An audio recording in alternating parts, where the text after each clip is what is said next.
salah satu rahasia untuk meraih kesuksesan adalah dengan memiliki kemampuan untuk mempengaruhi orang. Bagaimana cara mempengaruhi orang? Yaitu adalah dengan dua tahapan. Yang pertama adalah membuat orang untuk curious atau penasaran. Yang kedua adalah menimbulkan kepercayaan. Hal ini dapat diterapkan mulai dari strategi untuk cari pasangan hidup, cari pacar, cari partner bisnis, cari konsumen dalam promosi bisnis, sampai untuk memperluas relasi teman.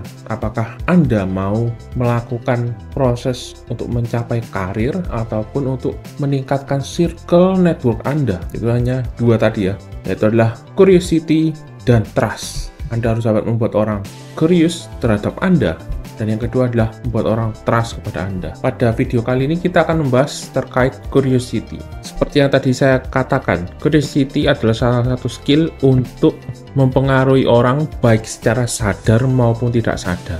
Banyak sekali orang yang mengatakan Anda harus memiliki skill untuk melakukan bargaining ataupun yang dinamakan sebagai proses, ya kalau dibilang debat ya bukan debat ya, lebih seperti yang tadi saya katakan, bargaining atau tawar-menawar gitu ya. Dan tentu saja diharapkan Anda akan mencapai posisi yang win-win solution, tapi bila bisa ya jadi win satunya agak lose gitu ya. Jadi intinya Anda dianggap lebih superior, seperti itu. Apa sebenarnya curiosity atau penasaran? Mengapa hal ini menjadi suatu hal yang sangat ciamik atau sangat hebat bila mana Anda dapat melatihnya dan menerapkannya pada apapun kegiatan Anda yang berhubungan dengan finansial maupun sosial Anda, atau bila perlu berhubungan dengan politik atau mencapai kekuasaan dan kesuksesan. Orang yang kurius akan penasaran. Kalau diibaratkan seperti lagu seperti ini, aku mau makan, ku ingat iklan gitu ya.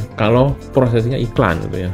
Kalau itu tentang Anda, aku mau makan, ku ingat muka kamu yang jelek gitu ya. Ya belum tentu lah, belum tentu jelek lah, minimal standar.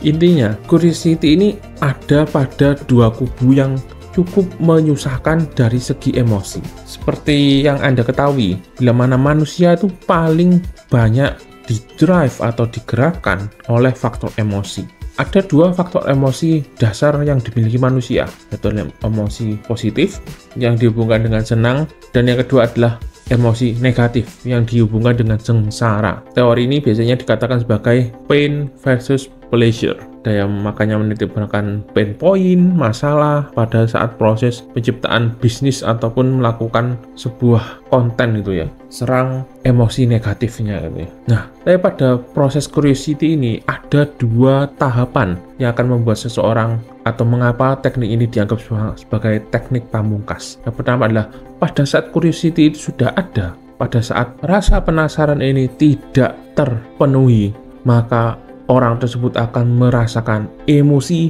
bahkan sampai bisa saja mempengaruhi fisik, pikiran seseorang akan merasa ada seperti gatel gitu ya. Nah, bila mana hal ini sudah diselesaikan, maka orang tersebut akan merasa lega, minimal rasa penasarannya itu hilang gitu. Hal ini yang digunakan pada teori iklan. Makanya ada katanya, kamu harus cobain, wah ini viral banget, jadi penasaran gitu ya. Kamu nggak update kalau belum nyobain makanan ini gitu, kalau kuliner, atau kamu belum update kalau tidak pernah nyobain skincare ini gitu ya, kalau bagian yang cewek-cewek gitu ya, atau bagian fans misalnya K-pop gitu ya. Oh, kamu belum jadi fans K-pop sejati kalau belum punya merchandise yang ini gitu ya, apalagi misalnya merchandise anniversary gitu ya. Begitu juga dengan contohnya kartu Pokemon gitu ya. Orang-orang mengapa kok mereka, ya salah satunya mereka menganggap kartu Pokemon itu sebagai investasi karena bisa dijual.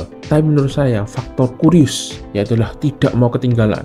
Kalau ada yang mengatakan apakah ini sama dengan FOMO, menurut saya masih ada irisannya, tetapi tidak semua curiosity itu adalah FOMO. Mengapa saya sebut seperti itu? Curiosity adalah faktor emosi yang pertama kali muncul pada saat seseorang merasakan ataupun melihat sebuah informasi yang menarik atau minimal terdeteksi. Bila mana ada suara berisik tapi tidak mengganggu dan tidak jelas, maka bisa saja tidak diabaikan. Tapi kalau dalam tanda petik suaranya itu mencurigakan atau berisiknya kebangetan, itu akan menyebabkan curiosity ataupun emosi lainnya. Misalnya jengkel, merasa terganggu, muntap, marah, ya perasaan-perasaan seperti itu. Seperti yang saya katakan ya, curiosity itu ada dua tahapan, dari perasaan tidak enak dan pada saat sudah diselesaikan menjadi perasaan enak gitu ya. Lalu apa tipsnya bila mana Anda ingin meningkatkan skill Anda dalam membuat orang menjadi curious, menjadi penasaran pada diri Anda, cara komunikasi Anda, mungkin promosi Anda, bagaimana cara Anda menampilkan image brand untuk misalnya naik pangkat, untuk misalnya dikenal orang, untuk misalnya menjadi selebgram atau jadi YouTuber. Bagaimana caranya? Curiosity sebenarnya dapat sedikit dijelaskan dengan teori AIDA, Attractive, Interest, Desire, Action. Dari hal ini saya ingin gambarkan ada dua faktor penting, yaitu adalah attention atau attractive dan interest. Semua orang memiliki interest berbeda-beda. Ada orang yang hobi bola, maka bila mana dia mendapatkan informasi bola, dia akan lebih fokus dan menaruh perhatian pada informasi tersebut. Jadi kenali siapa audiens atau viewers Anda, orang-orang yang memiliki irisan dengan kemampuan, kelebihan, ataupun passion, value yang Anda tawarkan, ataupun misalnya produk yang Anda jual. Bila mana misalnya Anda menjual produk komputer khusus gamers, maka Anda harus memberikan informasi yang sesuai dengan pangsa pasar Anda, yaitu adalah tentang games, kemasan menjadi yang atraktif, interesting gitu ya, menarik, sesuaikan dengan apa yang mereka butuhkan, apa yang mereka senangi, apa yang mereka inginkan, apa informasi yang mereka anggap sebagai berharga. Lalu cara yang kedua atau faktor kedua yang juga penting adalah curiosity menimbulkan persepsi, akan menimbulkan ekspektasi. Misalnya dari jauh dia ngeliat poster, wah ini kelihatannya poster cewek cantik gitu ya. Saya pas dideketin, waduh ternyata poster bapak-bapak lagi ngupil gitu ya. Kan kecewa gitu ya. Disinilah hukum atau common sense kita harus bermain, yaitulah ekspektasi. Orang yang kita tarik interestnya, atensinya, itu harus kita puaskan. Jangan sampai tidak puas. Kalau tidak puas berarti informasi Anda tetap saja gagal. Anda akan membuang kesempatan.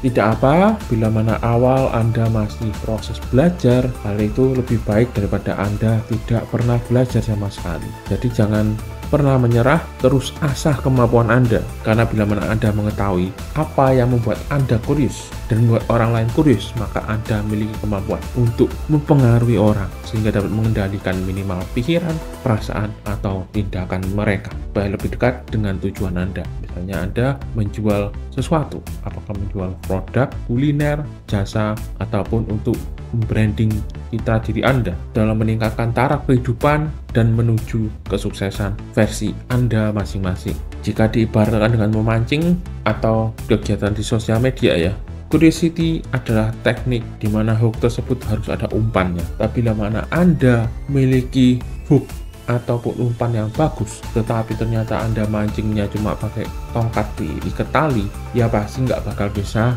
atau susah menangkap ikan. Kemungkinan yang kedua, Anda sudah pakai alat pancing yang bagus, namanya fishing rod, tongkat pancing yang bagus, tetapi Anda tidak bisa menggunakannya, ya sama aja bohong. Jadi yang saya dapat sampaikan adalah ilmu harus diterapkan pada sebuah wadah yang bagus atau sebuah alat media yang ada yang dapat bersentuhan langsung dengan orang lain untuk mencapai tujuan Anda, apakah itu dalam hal bisnis ataupun dalam hal sosial dan hal peningkatan taraf hidup ekonomi Anda. Mungkin bisa misalnya Anda ingin meningkatkan network Anda, bagus, tapi jangan lupa jurus, media, skill.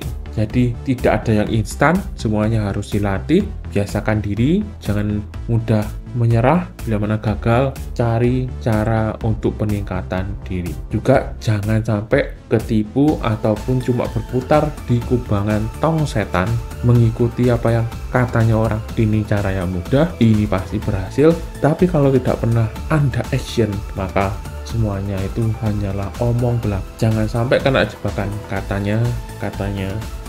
Oke, sampai sini dulu mata kuliah kali ini bersama saya Kang Koci, Asdos kesayangan. Jangan lupa absen dan bayar SPP dengan like, komen, dan subscribe. Mahasiswa AH Academy, mahasiswa yang cerdas dan anti kupu, dan rajin bayar SPP. Sampai jumpa di mata kuliah dan kelas selanjutnya. Kelas bubar.